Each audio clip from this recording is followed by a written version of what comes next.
Wiley, joined now by senior Yahoo Sports NBA insider Chris Haynes. All right, let's move to the NBA, where Carmelo Anthony's been making a big push for a comeback, sitting down last week with Stephen A. Smith to talk about his love for the game and his desire to keep playing.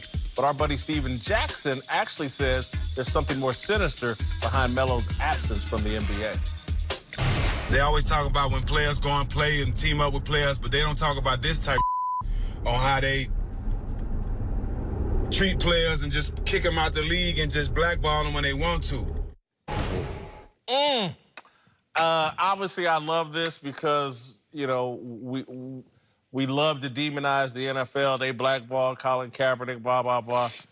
It happens everywhere, and I think Steven Jackson is actually on to something a little bit with Melo. To me, based off that interview with Stephen A. Smith, Melo has value in this league, and if he's not in this league this year, I do believe the league has turned on him, and I think there's a tinge of credibility to him being blackballed. I think blackball is harsh. I think if you go even further, talking about collusion is so difficult to prove. Let's talk about what blackball is. It's like you're rejecting something, and usually it's by secret ballot, secret conversation. Like, we're keeping this all as a collective away from you so you won't get your opportunities. I firmly believe Carmelo, by talent, even by production, deserves a chance. He's one of the 450 best basketball players still walking this planet. That said, it's always been more than talent that is a qualifier to being in professional sports. Why isn't Carmelo in the game right now? It's because there's another layer to this conversation that I don't think is a collection of thought. I think individually, every team, every owner is thinking the same thing. What's the difference? My thoughts are Carmelo is a great player, aging superstar, aging star, whatever you want to call him.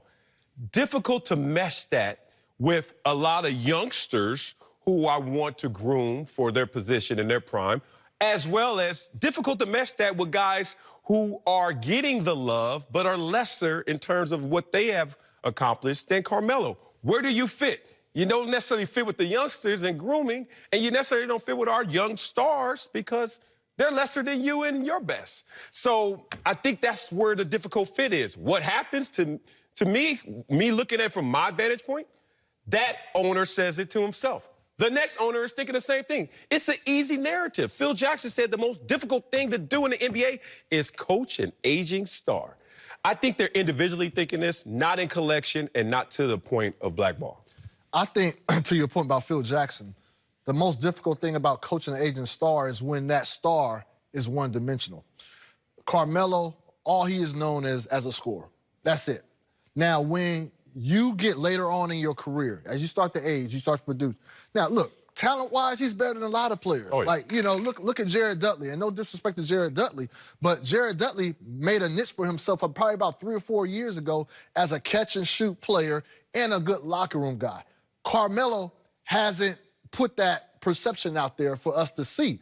And now when you look at his talent-wise, yes, he's good. But once, if you're just one-dimensional, your point production start to erode, and then over time, that pool of teams that were high on you 5, 7 years ago, it dwindles down to about 3 or 4. And now, say there's 3 or 4 teams that's a fit, but you might not be their top priority in those 3 or 4. And so it dwindles down even more. So I think it has a lot more to do with Carmelo not accepting a new, like, he's never going to be a great defender. So that's fine. But I think he needed to show more leadership skills in the locker room probably 3 or 4 years ago that would adapt him to this time where owners and GMs could say, you know what?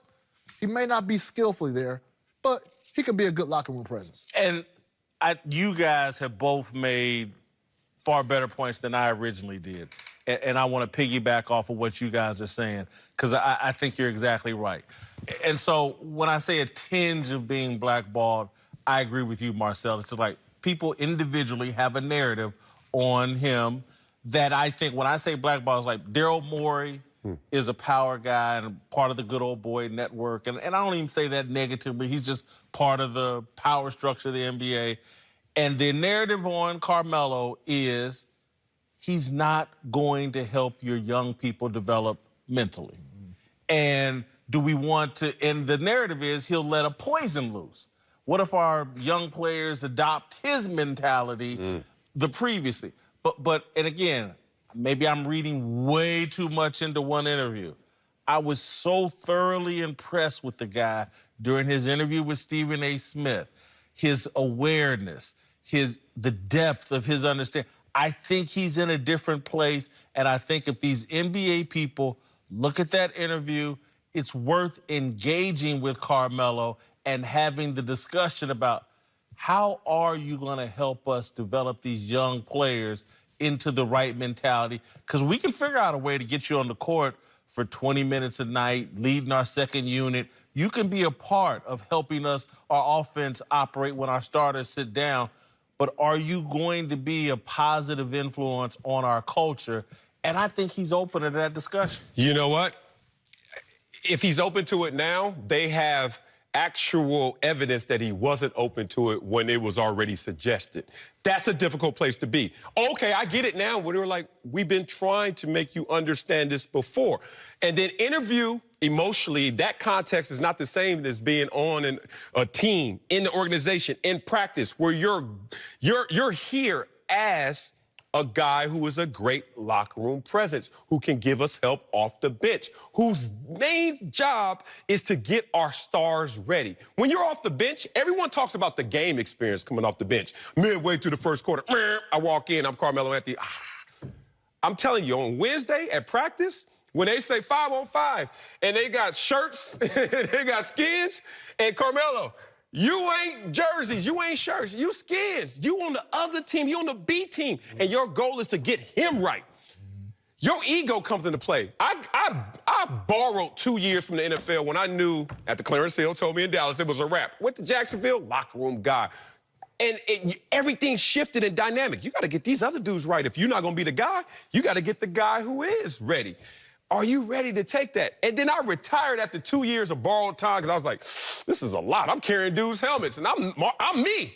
And I'm not even Carmelo. To take that reduction in role, man, that's a hit. And if you can do that, fine. But my phone was still ringing after I left Jacksonville. And I said, nah, because I ain't made for that. If Carmelo's made for that, he has to make it more evident than just an interview. They got to see it. He came off in an interview well, yes, expressing the fact that he's ready to take on that role. The problem is teams want to have already seen that from him at this stage. Now, this is the difficult part. If he gets that next opportunity, and then he shows that he can be that vocal leadership guy, type of guy, he can get 3 more years of service out. It will be easy for the next 3 or 4 years because he's shown it. It's just the fact that you're saying it, okay, that's fine. But it's another thing, like you said, to not have a jersey in practice and actually do it. And they haven't seen that with him. But Chris, what's the risk at this point? You sign Carmelo, a month in, it's not right. You just discard him. It's not that expensive. At this point, he's there. Everybody's out from underneath his mammoth contract. And so I just don't see it as high risk. And I think that a team like, and maybe I'm crazy for thinking this, but the Golden State Warriors, they could bring him in. Look, they brought Boogie in and helped Boogie rehabilitate his image and thought process and teach him a winning culture. I think there may be an opportunity for Carmelo. Again, he can't play defense the way Iguodala did, but I think he can be a better offensive player. And they may need that on their second unit, particularly when Klay Thompson's not available the first half or the first 3/4 of the season. I just think someone should take a chance on Carmelo and cut him loose if it doesn't work. There's very minimal risk for a team in contention. Now, the problem is these teams only have one spot left. And you see the Lakers, the Clippers, they're trying to fill that spot with Andre Iguodala, championship guy, somebody that they know is going to come in, fit right in. So I agree with you. It's a minimal risk, but you're wasting time. I'm not trying to say it's way. He definitely deserves to be in the NBA. But most of these teams don't want to waste time, and they feel like that's just not the ideal primary fit for us. Yeah, I mean, this is a difficult conversation because, as you know, I love Carmelo, but I'm just talking about how this thing works. And this game. Back on the inside is Star of the East, who is third last early, ahead of Rumor Driven and Ascender at the rear of the field. Discrete Image ran 24.24 for the quarter, has on to the back. You reduced it from 30 to a number. Then you get even fewer teams that have the job security upstairs in terms of decision makers in a league that is risk averse. All leagues are risk averse. That's why you got to look a certain way. You got to be certain height, jump a certain thing. That's why we got combine. So you could tell an owner who's flying around on private jets when he lands, oh, that's why I picked him. It's pretty obvious.